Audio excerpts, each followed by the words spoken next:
বন্ধুরা এই ভিডিওটা দেখেন। এই ভিডিওটা দেখলে আপনাদের অনেক কিছু ধারণা আসবে বাংলাদেশে কি ঘটছে। তার থেকে আমরা শিক্ষা নেই, যা অতীতে যতগুলো ঘটনা ঘটেছে প্রত্যেকটি ঘটনার পিছনে ইন্ধন দিয়েছে আওয়ামী লীগ। তারা নিজেরা পুড়িয়ে তাদের নিজস্ব চেয়ারটাকে ঠিক রাখার জন্য এই কাজগুলো করে। এবারও একটা বিশ্বব্যাপী রিউমার তৈরি করে তা মানে সারা দেশে যাতে হিন্দুদের বাড়ি ঘরে হামলা করে, আমরা শুনেছি যে কয়েক হাজার কোটি টাকা তারা বরাদ্দ করেছিল যাতে সারা বাংলাদেশের হিন্দুদের বাড়ি ঘরে দাও দাও করে আগুন জ্বলে, এবং সেই ভিডিওগুলো তারা নিয়ে দেশ বিদেশে বিশেষ করে পার্শ্ববর্তী একটি দেশ এটাকে খুব কাজে লাগায়। তো তাদেরকে দিয়ে আবার যাতে বাংলাদেশে তারা প্রতিষ্ঠিত হতে পারে তাদেরকে চাপ সৃষ্টি করে, কেউ বলছে যে সামরিক অভিযান চালাবে মাইনরিটিদের রক্ষার জন্য, এবং এই বিষয়গুলো নিয়ে দেখেন একটা জিনিস আমি ক্লিয়ার করে বলি, এই যে আজকে এই ঘটনা নতুন না। 1950 সালের পরে আপনার 64 সালে দাঙ্গা হয়েছে, 71 সালেও 1 কোটি লোক শরণার্থী থেকেছে। এই গত 15 বছরে অন্তত 100টার উপরে বড় বড় ঘটনা, এর চাইতে অন্তত 100 গুণ বড় বড় ঘটনা, সেই সব ঘটনা নিয়ে তারা কিন্তু কোনো কথা বলে নাই। অথচ এবার বহুগুলো লোককে ডেকে নিয়ে গেছে হচ্ছে আপনার ওই সীমান্ত এলাকায়, নিয়ে গিয়ে তাদেরকে দাঁড় করিয়ে রেখে কাউকে বলছে সাঁতার দেন, কারো জলের মধ্যে থাকেন, এই নিয়ে ভিডিও টিডিও যত প্রকার তৈরি করেছে। এবং ভারতের কিছু রাজনীতিবিদ বলছে আপনারা সব চলে আসেন, আপনাদের জন্য দরজা খুলে রেখেছি, শরণার্থী হিসেবে জায়গা রাখছি, কিন্তু বর্ডার পর্যন্ত গিয়ে কিন্তু একজনকে ঢুকতে দিচ্ছে না। তারা ওপার থেকে ভিডিও করছে, ছবি তুলছে, কিন্তু বলতেছে না যে আপনি একদিন আপনি না খেয়ে, বলছে তারা না খেয়ে দাঁড়িয়ে আছে সবকিছু, তার নিয়ে 2-1টা বোতল পানিও কিন্তু জল ছুঁড়ে দিচ্ছে না যে আপনারা জল খান, এই যে বিস্কুট খান, এই খেয়ে দাঁড়িয়ে থাকেন, আমরা একটু ভিডিও করি। এবং তারা কিন্তু সেটা না, তারা কিন্তু আবার ফিরে আসছে। ওখানে তারা বলছে আমরা ফেরত গেলে আমাদের সব মেরে ফেলবে, কই কাউ কিন্তু মারে নেই। এই নিয়ে অনেক বলছে যদি আওয়ামী লীগ না থাকে আমরা পূজা করতে পারবো না, আমরা রাস্তায় বেরোতে পারবো না, আমরা শাখা সিঁদুর পড়তে পারবো না, আমরা কোনো কিছু করতে পারবো না, কারণ মানুষ ঘুরে বেড়াচ্ছে না, মানুষ করতেছে না, আমরা কোর্ট করতেছি না, কত মানুষ সবই তো ঠিক মতো চলছে। তার মানে হচ্ছে যে আওয়ামী লীগ সবসময় একটা জিনিস করেছে। আওয়ামী লীগের যদি আপনি জন্ম ইতিহাস দেন, সেই জন্মের দিনে 1955 সালে 21 থেকে 23 অক্টোবর সদরঘাটের রূপমহল সিনেমা হলে আওয়ামী লীগের জন্ম। ওই দিনে এই দিনেই তারা বলছে যে কিভাবে হিন্দুদেরকে পার্লামেন্ট সহ অন্য জায়গা থেকে বের করা যায়। মানে বাংলাদেশে কোনো রাজনৈতিক দল, কোনো সামাজিক দল একটা সম্প্রদায়ের বিরুদ্ধে বিদ্বেষ করে তাদেরকে সর্বনাশ করার জন্য সর্বনাশ করার উদ্দেশ্য নিয়ে কোনো দল গঠন হয়নি। এমনকি জামাতে ইসলাম সহ যাদের নিয়ে এত কথা বলে সাম্প্রদায়িক দল কিংবা হেফাজত, এরাও কিন্তু কখনো বলে নাই যে বাংলাদেশের মাইনরিটি সম্প্রদায়কে ভ্যানিশ করার উদ্দেশ্য নিয়ে আমরা সংগঠন করেছি। কিন্তু আওয়ামী লীগের জন্মদিনেই কিন্তু এই আলোচনাটাই হয়েছে যে কিভাবে হিন্দুদেরকে পার্লামেন্ট থেকে বের করা যায়, কিভাবে তাদেরকে বঞ্চিত করা যায়, এবং এখনো পর্যন্ত কিন্তু তারা সেই লক্ষ্যেই আছে। এবং এই দেশের 33% হিন্দু থেকে এখন যে 8% আসছে, এর পিছনে টোটালটাই দায়ী হচ্ছে আওয়ামী লীগ।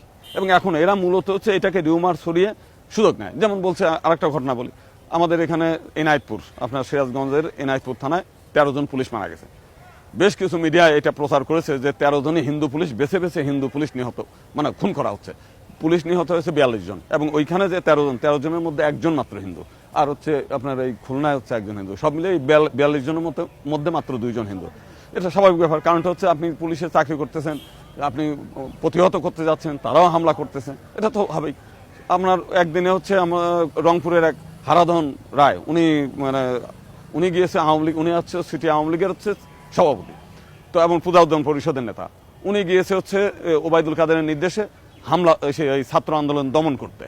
তো দমন করতে গেছে, উনি পেটকেল নিক্ষেপ করছে, কেউ আমাদের শৈবাল দাস নামে একজন চট্টগ্রামের আছে নেতা, সে পিস্তল নিয়ে তাদের গুলি করতে গেছে, তারা ধাওয়া করছে, সে ধাওয়ায় সে মারা গেছে। এবং ওই দিনে শুধু একজন না, 56 জন আওয়ামী লীগের নেতা মারা গেছে, তার মধ্যে একজন হিন্দু। তার মানে এই না যে বেছে বেছে সব হিন্দু হত্যা করা হচ্ছে, তা না।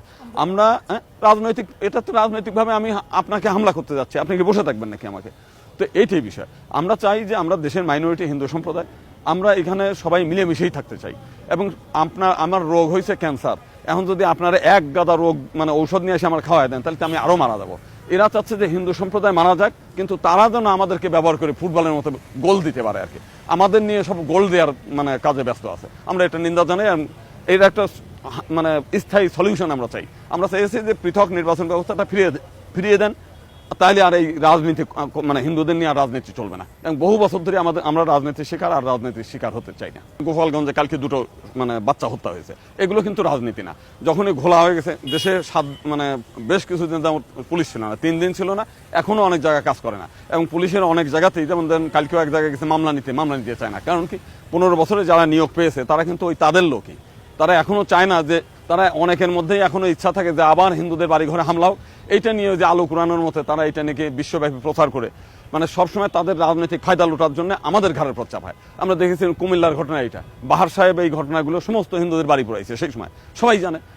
এবং বাড়ি পুরায় এটা নিয়ে কিছু মিডিয়া মানে এইগুলো প্রচার করে, কিছু ইউটিউবার আছে, এটা ব্যাপক প্রচার করলে তাদের আবার সুবিধা আছে, অনেক ভিউ হয়, সেখানে টাকা পয়সা পায়।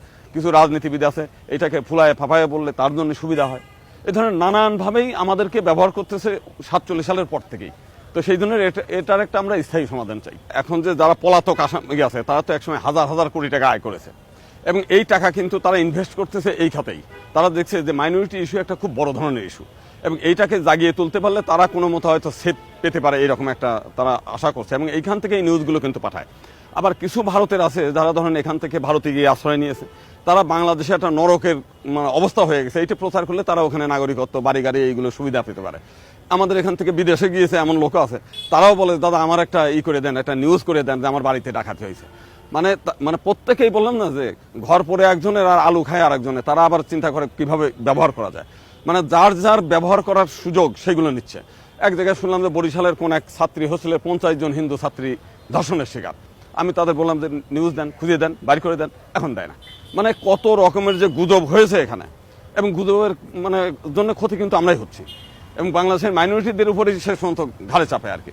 অনেকেই মনে করে যে এদের জন্য আমরা এত কিছু করছি, মন্দির পাহারা দিচ্ছি, যখন হিন্দু নেতারা সব পালিয়ে গেছে, কোনো কারণ নাই, এমনিতেই পালিয়ে যায়, মানে আরো ইস্যু তৈরি করে। আমাদের এখানে হিন্দুদের বড় একজন নেতা, সে মুখ ঢেকে বলতে চাচ্ছে যে বাংলাদেশের সব হিন্দুরা গৃহহারা, একজন লোকও ঘরে নাই। তো পরে তাকে অনেকবার একটু এক ভারতের এক টিভি চ্যানেল বলছে, আচ্ছা বলুন তো কত সংখ্যক হিন্দু ঘর ছাড়া? উনি শেষ পর্যন্ত বলল 60 থেকে 70%। বাংলাদেশের কোন হিন্দুরা ঘর ছাড়া? কিছু সময়ের জন্য তো বর্ডার থেকে নিয়ে গেছে ভিডিও করার জন্য, তারা তো আবার ফিরে আসছে। তো এই জিনিসগুলো হচ্ছে যে এইটা খেলে আজকে না, আমরা বহুবার 1992 সালে যে ঘটনাটা আপনারা জানেন, তখনও কিন্তু এই ঘটনাগুলো ব্যবহার করেছে। আপনার মতিউর রহমান রেন্টু নামে এক ভদ্রলোক ছিলেন, উনি হলো শেখ হাসিনার পিএস। উনি এরকম গুজব তৈরি করে বাংলাদেশের সমস্ত হিন্দু বাড়ি উনি পুরাইছেন, যে কারণে উনি নিজেই লেখছে আমারই ফাঁসি চাই, বলছে যে শেখ হাসিনার পরিকল্পনায় অর্থে আমি নিজে পুরাই দিচ্ছি। গুজব তো হয়েছে, এটা তো প্রমাণিত সত্য। এবং আমি মনে করি যে বাংলাদেশ সরকারের পক্ষ থেকেও এই ব্যাপারে এই যে আইডিগুলোতে মানে গুজব ছড়িয়েছে তাদের বিরুদ্ধে যাতে ভারত অ্যাকশন নেয়, এবং বাংলাদেশের মধ্যেও কারা এই রুমারগুলো ছড়ায়, এই গুজব ছড়ানোদের বিরুদ্ধে একটা মামলা হওয়া উচিত সারা বাংলাদেশের তালিকা করে করে। আমার মনে হয় একটা ইউনিট এখনই করা উচিত, যে যারা এই গুজবগুলো তৈরি করছে এবং এখনও তৈরি করছে, এদের মানে আইডি একটা এক্সপার্ট গ্রুপ রেখে যে কারা কারা এইগুলো করেছে, এবং বাংলাদেশ ভারতের মধ্যে ভারত সরকারকে আবেদন করতে হবে যে তারা যেন তাদের বিরুদ্ধে শাস্তির আওতায় আনে, এবং বাংলাদেশের মধ্যে যারা অপপ্রচার করেছে, যেটা সঠিক সেটা ন্যায় বিচার করতে হবে, শাস্তি বিধান করতে হবে, ক্ষতিপূরণ দিতে হবে।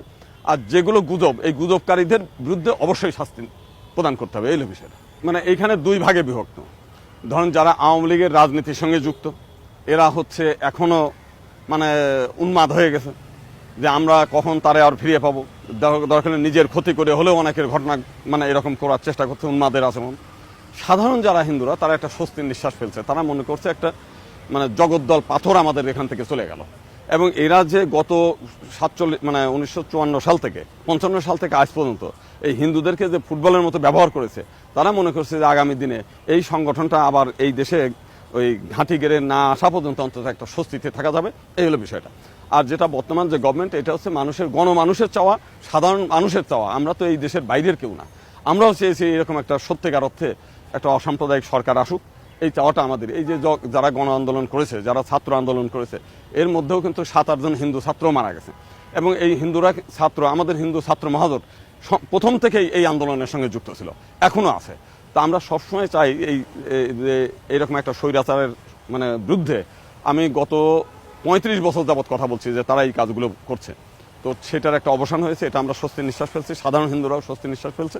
আমরা চাই যে আমাদেরকে নিয়ে যাতে আর রাজনৈতিক কোনো ফায়দা না লুটতে পারে কোনো রাজনৈতিক দল, তার জন্য সেপারেট ইলেকটোরেট সিস্টেম, এটা বর্তমান গভর্নমেন্টের কাছে আমাদের একটা চাওয়া। এই সিস্টেমটা করলে রাজনৈতিকভাবে হিন্দুরা কখনো ব্যবহৃত হবে না, এই দেশ সত্যিকার অর্থেই শান্তি হবে, এবং সারা বিশ্বে এই যে বাংলাদেশের যে ভাবমূর্তি নষ্ট করার যে পায়তারা করে কিছু গ্রুপ, এরা আর সুযোগ পাবে না।